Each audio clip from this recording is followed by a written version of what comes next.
중국이 숨겨진 진실이 밝혀져서 당황을 했는데요. 이런 초대박 사실에 입 다문 중국인들과 중국인으로 알고 있었던 미국인 대학생이 한국 민족으로 알려지게 되는데요. 그는 왜 우리나라로 오게 된 걸까요? 그럼 지금부터 오늘의 이야기를 시작해 보겠습니다. 안녕하세요. 저는 샤오원 린이라고 합니다. 저는 16살이고 미국에 살고 있는 중국계 미국인 학생입니다. 저는 시카고의 웨스트 하이스쿨에서 공부하고 있어요. 저는 절대로 할머니의 먼지 쌓인 다락방에서 제 인생을 바꿀 것을 찾을 거라고 예상하지 못했어요. 하지만 그 비 오는 토요일 오후에 정확히 그런 일이 일어났답니다. 저는 제 또래 아이들과는 달라요. 다른 아이들이 비디오 게임을 하고 최신 영화에 대해 이야기할 때 저는 고대 역사책 읽는 것을 더 좋아해요. 제 곱슬거리는 갈색 머리는 절대 제자리에 있지 않고 두꺼운 안경은 제 눈을 커 보이게 만들어요. 학교에서 아이들은 저를 걸어다니는 백과사전이라고 부르지만 저는 정말 신경 쓰지 않아요. 그 토요일에 저는 할머니가 다락방을 청소하는 것을 도와드리고 있었어요. 제가 오래된 상자들과 가구들을 옮기는 동안 빗소리가 지붕을 두드렸어요. 그때 저는 그것을 봤어요. 구석에 숨겨진 오래된 나무 상자, 먼지와 거미줄로 덮여 있었죠. 이게 뭐예요, 할머니? 저는 조심스럽게 소매로 먼지를 닦아내며 물었어요. 할머니가 그 상자를 보셨을 때 할머니의 눈은 놀라움으로 커졌어요.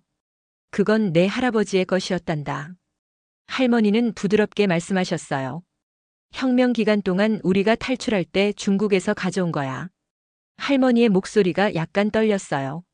할아버지는 안에 뭐가 있는지 아무에게도 보여주지 않았어. 그 상자에는 작은 자물쇠가 있었어요. 저는 주변을 둘러보다가 근처에 느슨한 마루판을 발견했어요. 제가 그것을 들어 올렸을 때 그 아래에서 작은 청동 열쇠를 찾았어요. 제가 열쇠를 자물쇠에 넣고 돌릴 때 제 손이 떨리고 있었어요. 상자 안에는 오래된 노란 사진들, 제가 이해할 수 없는 언어로 쓰인 바랜 편지들, 그리고 얇은 종이에 그려진 족보처럼 보이는 것이 있었어요. 이 글자들. 일부는 중국어처럼 보이지만 다른 것들은 알아볼 수 없어요. 저는 글씨를 자세히 보며 말했어요. 할머니는 그 종이들을 보기 위해 몸을 숙이셨어요. 그건 만주어야. 할머니는 설명하셨어요. 내 할아버지는 내가 항상 내게 말했던 것처럼 한족이 아니라 고구려인이었단다. 그의 가족은 한때 매우 중요한 사람들이었지만 마지막 황제가 권력을 잃었을 때 그들은 자신들이 진짜 누구인지 숨겨야 했어. 저는 제가 듣고 있는 것을 믿을 수 없었어요. 제가 알고 있던 가족 역사에 대한 모든 것이 갑자기 바뀌었어요. 왜 한 번도 말씀해 주지 않으셨어요? 저는 물었어요. 우리가 중국을 떠난 후에도 그것은 위험했단다. 할머니는 조용히 설명하셨어요. 내 할아버지는 적절한 시기가 올 때까지 그것을 비밀로 지키겠다고 나에게 약속하게 했어. 다음 날 학교에서 저는 어떤 수업에도 집중할 수 없었어요. 제 마음은 계속해서 그 상자와 그 내용물로 돌아갔어요. 로버츠 선생님이 청나라 고구려가 시작한 중국의 마지막 제국 왕조에 대해 언급했을 때 역사 수업 중에 저는 거의 흥분으로 자리에서 뛰어오를 뻔했어요. 누가 어떤 오래된 아시아 왕국에 관심이 있겠어? 학급의 말썽꾸러기인 제이슨이 작은 목소리로 말했어요. 이제는 더 이상 중요하지 않잖아. 사실. 제 반 친구인 소피아가 덧붙였어요. 그때 한국은 중국의 작은 지방이었지 않았어? 한국에서 온 교환 학생인 민준이는 불편해 보였지만 조용히 있었어요. 로버츠 선생님은 소피아를 향해 미간을 찌푸렸어요. 그건 틀렸어요. 한국, 역사적으로 조선으로 알려진 나라는 풍부한 문화와 역사를 가진 자국의 왕국이었어요. 하지만 저는 선생님의 말씀을 거의 듣지 못했어요.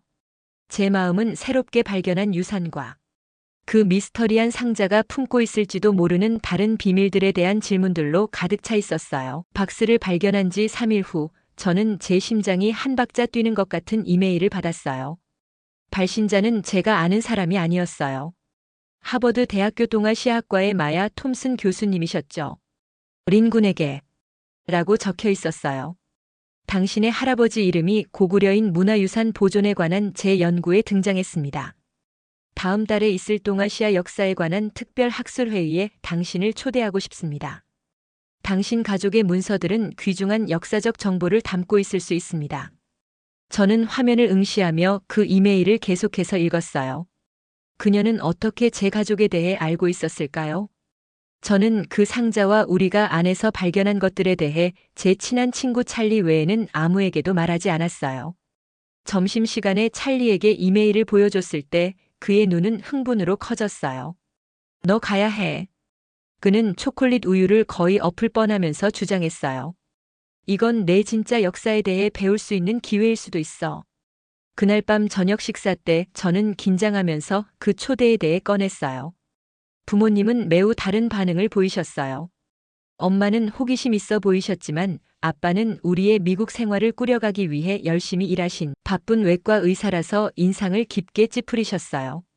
오래된 역사를 파헤치는 게 무슨 도움이 되지? 우리는 이제 미국인이야. 아빠는 단호하게 말씀하시며 마치 결정적인 것처럼 느껴지는 소리와 함께 포크를 내려놓으셨어요. 나중에 저는 할머니께 그 이메일을 보여드렸어요. 아빠와 달리 할머니는 그것을 읽으실 때 눈물이 고이셨어요. 내 할아버지는 내가 진실을 알기를 원하셨을 거야. 할머니는 속삭이셨어요. 그리고 나서 할머니는 제 손바닥에 차갑고 매끈한 것을 눌러주셨어요. 이상한 기호가 새겨진 오래된 옥 펜던트였어요. 학술회의 날이 왔을 때 저는 마치 제 위가 매듭으로 묶인 것처럼 느껴졌어요. 하버드 캠퍼스는 제 고등학교와는 전혀 달랐어요. 웅장한 벽돌 건물들과 모든 방향으로 서두르는 중요해 보이는 사람들이 있었죠. 저는 할아버지의 소중한 문서들이 담긴 배낭을 꼭 쥐고 제 단순한 청바지와 후드티를 입고 있어서 작고 어울리지 않는 것처럼 느껴졌어요. 회의실은 대화로 웅성거렸어요. 사람들은 일본, 독일, 캐나다, 심지어 한국의 대학교에서 온 이름표를 달고 있었어요. 저는 한 교수님의 옷깃에 한국 국기 핀을 발견했어요. 톰슨 교수님은 문 옆에서 어색하게 서 있는 저를 발견하셨어요. 그녀는 제가 예상했던 것보다 키가 크셨고 검은 머리카락에는 은색 줄무늬가 있었어요. 그녀가 다가오면서 보여준 미소는 따뜻하고 진실했어요. 도와줘서 고마워요, 샤오원. 당신 할아버지의 문서들은 동아시아 역사의 중요한 잃어버린 연결고리를 이해하는 데 도움이 될 수 있을 거예요. 그녀는 제 손을 단단히 잡으며 말했어요. 저는 혼란스러워서 눈을 깜빡였어요. 하지만 제 가족이 뭐가 그렇게 특별한가요? 그녀가 대답하기 전에 엄격한 표정의 남자가 우리에게 다가왔어요. 그의 정장 재킷에 있는 배지는 그가 중국 문화협회의 장씨라고 알려주고 있었어요. 톰슨 교수님. 그는 저를 완전히 무시하며 차가운 목소리로 말했어요. 공식적인 서술에 의문을 제기하는 역사적 해석은 특정 단체들에게 환영받지 못한다는 것을 상기시켜 드려야겠습니다. 그가 걸어간 후 톰슨 교수님은 지친 한숨을 내쉬었어요. 정치와 역사는 종종 불편하게 얽혀 있어요, 샤오원. 어떤 사람들은 특정 이야기가 전해지는 것을 원하지 않죠. 학술회의는 다양한 동아시아 문화에 대한 발표로 시작되었어요. 박 박사라는 한국인 교수님이 고대 한국 왕국에 대해 이야기하기 위해 무대에 올랐을 때 저는 장 씨와 몇몇 중국 학생들이 무시하는 표정을 짓고 서로에게 속삭이는 것을 발견했어요. 한국은 항상 중국의 그림자 속에 있었지. 제 근처에 앉아있는 학생이 중얼거렸어요. 그들의 문화는 단지 중국 전통의 복사본일 뿐이야. 저는 할머니가 항상 아시아 전역의 다양한 민족들이 각자 독특하고 귀중한 역사를 가지고 있다고 말씀하셨던 것을 기억하며 찌푸렸어요. 한 나라의 문화유산을 그렇게 무시하는 것은 뭔가 잘못된 것 같았어요. 그리고 저는 궁금했어요. 어떤 사람들이 공개되기를 원하지 않을 만한 것이 제 할아버지의 상자 안에 무엇이 있었을까요? 점심시간 동안 저는 조용한 구석을 찾아서 제 샌드위치와 함께 혼자 앉았어요. 제 마음은 제 가족 유산에 관한 모든 새로운 정보로 가득 차 있었어요. 저는 누군가가 제 테이블에 다가올 때 거의 알아채지 못했어요. 같이 앉아도 될까요? 다른 테이블은 모두 차 있네요. 저는 쟁반을 들고 서 있는 저와 비슷한 나이의 소녀를 보기 위해 올려다봤어요. 그녀의 이름표에는 김유나 서울대학교 인턴이라고 적혀 있었어요. 저는 그녀가 일찍이 발표했던 한국인 교수님인 박 박사의 조교라는 것을 알아봤어요. 물론이죠. 저는 자리를 만들기 위해 재빨리 제 배낭을 옮기며 말했어요. 당신의 발표는 정말 매력적이었어요. 유나는 제 맞은편에 앉으면서 말했어요. 자신의 유산을 보존하는 데 관심 있는 젊은 고구려 사람을 만난 적이 없었거든요. 저는 거의 제 샌드위치가 목에 걸릴 뻔했어요. 제 발표요? 저는 그냥 고등학생이에요. 저는 아무것도 발표하지 않았어요. 유나의 눈은 놀라움으로 커졌어요. 하지만 당신은 프로그램에 있어요. 그녀는 접힌 컨퍼런스 일정을 꺼내 오후 세션을 가리켰어요. 샤오원 린 잃어버린 고구려 유산 재발견 오후 2시예요. 제 입이 떡 벌어졌어요. 제가 이 충격적인 소식을 처리하기도 전에 두 사람이 더 우리 테이블에 합류했어요. 켄지 타나카라는 일본인 대학원생과 역사 기록물을 다루는 마르코 루소라는 이탈리아인 전문가였어요. 당신이 샤오원이군요. 마르코는 열정적인 미소와 함께 말했어요. 톰슨 교수님이 당신 가족 문서에 대해 우리에게 말씀하셨어요. 그것들은 정치적인 이유로 묻혀왔던 고구려, 한국인, 그리고 일본인 왕가들 사이의 역사적 연결에 관한 단서를 포함하고 있을지도 몰라요. 켄지는 진지하게 고개를 끄덕였어요. 일본에서는 한국 문화가 열등하다고 배웠지만 제 연구는 한국이 종종 중국과 일본 모두에 영향을 미친 풍부한 문화 교류가 있었음을 보여줘요. 역사적 진실은 국가적 자부심이 인정하고 싶어하는 것보다 더 복잡해요. 제 머리가 어지러웠어요. 하지만 저는 발표하는 것에 대해 아무것도 모르고 있어요. 그리고 저는 할아버지의 문서를 완전히 번역하지도 못했어요. 유나는 저에게 안심시키는 미소를 지었어요. 우리가 도와드릴게요. 그래서 우리가 여기 있는 거예요. 정치가 방해하지 않도록 우리의 공유된 역사를 함께 맞추기 위해서요. 다음 1시간 동안 우리의 뜻밖의 팀은 할아버지의 상자에서 나온 문서 주변에 모였어요. 마르코는 그의 태블릿에 있는 특별한 앱을 사용하여 만주어 스크립트의 일부를 번역했고, 유나는 고대 한국 글씨와 비슷해 보이는 몇몇 글자를 알아봤어요.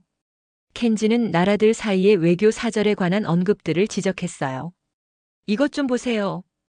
유나는 그녀의 목소리에 흥분을 담고 바랜 가계도를 가리키며 외쳤어요. 당신의 증조 할아버지 이름 옆에 있는 이 기호는 같은 시기에 한국 왕실 기록에서 발견된 것과 동일해요. 그리고 동해를 건너온 하늘의 동맹자들에 대한 이 언급은 조선과의 외교 관계를 가리킬 수 있어요. 마르코는 발견의 기쁨으로 눈을 빛내며 덧붙였어요. 저는 등줄기를 타고 이상한 전율이 흐르는 것을 느꼈어요. 제 가족의 역사는 단지 중국만의 것이 아니었어요.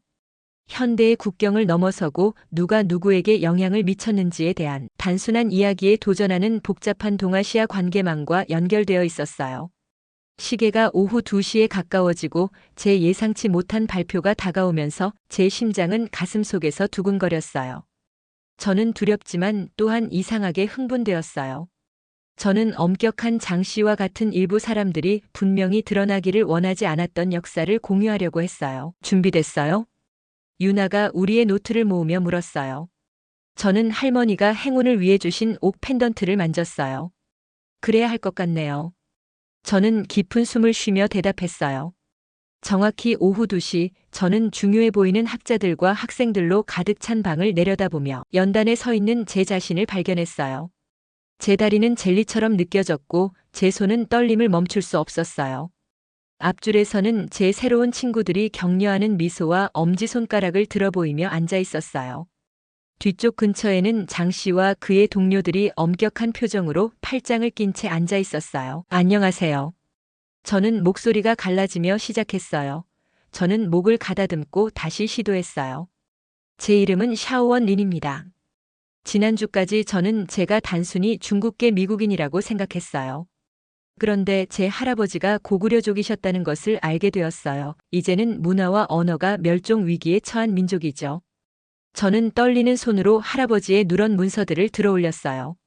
이 문서들은 역사가 현대의 국경이 암시하는 것처럼 단순하지 않다는 것을 보여줘요. 제 조상들은 한국 학자들과 일본 외교관들과 연결되어 있었어요. 그들은 서로의 문화를 존중하고 서로에게서 배웠어요. 제가 새로운 친구들이 번역을 도와준 문서들의 구체적인 세부 사항들을 공유하면서 이상한 일이 일어났어요. 제 긴장감이 사라지기 시작했어요. 제가 이런 다양한 문화들 사이의 새로운 연결을 밝힐 때마다 저는 더 자신감을 느꼈어요. 저는 같은 시기에 중국, 한국, 일본에서 발견된 비슷한 의식용 물건들의 이미지를 보여줬어요. 저는 제 조상들이 현재 현대 한국과 일본에 있는 장소들로 여행했다는 것을 언급한 가족 기록들을 지적했어요. 이 문서들이 제안하는 것은 저는 제 목소리가 더 강해지면서 계속했어요. 우리의 조상들이 서로를 경쟁자가 아니라 지역 지식과 문화에 독특한 기여를 하는 이웃으로 보았다는 것이에요. 방 뒤쪽에서 장 씨는 갑자기 일어섰고 그의 얼굴은 분노로 붉어졌어요. 이건 말도 안 돼요. 이것들은 분명히 중국의 역사적 중요성을 축소하기 위한 위조품이에요. 톰슨 교수님은 앞으로 나서서 그녀의 목소리는 차분하지만 단호했어요. 장 씨, 우리는 이 문서들의 진위를 확인했어요. 이것은 어떤 나라의 중요성을 축소하는 것이 아니라 우리의 상호 연결된 역사를 이해하는 것이에요. 그때 저는 저를 놀라게 한 익숙한 목소리를 들었어요. 제 고등학교의 한국인 교환학생인 민준이었어요. 저는 그가 청중 속에 있다는 것을 전혀 알아채지 못했어요. 그는 호기심에서 저를 따라 컨퍼런스에 왔던 것이 틀림없어요. 한국에서 우리는 우리의 독특한 문화를 자랑스러워하도록 배워요. 민준이 일어서서 말했어요.